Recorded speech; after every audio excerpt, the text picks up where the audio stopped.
تخيل انك كنت مشارك في الاولمبياد وطلعت المركز الثالث. هل تعرف بقى ان انت هتبقى مبسوط اكتر من اللي طلع المركز الثاني؟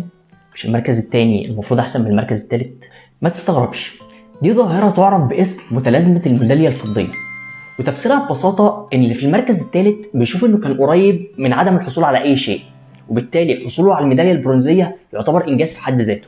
اما اللي اخذ الميدالية الفضية فبيشوف ان هو كان على بعد خطوات من ان هو يكون الاول، وبالتالي هو ما بيبصش للإنجاز اللي حققه، ولكن عينه بتكون على اللي ضاع من إيده. وعشان كده الندم هو اللي بيلازمه مش السعادة. وفي الواقع ان متلازمة الميدالية الفضية بتحصل معانا طوال حياتنا حتى من غير أولمبياد. مهما حققنا في شغلنا أو في دراستنا أو حتى في حياتنا ما بنبصش على اللي حققناه، ولكن عينينا بتكون على اللي ضاع مننا.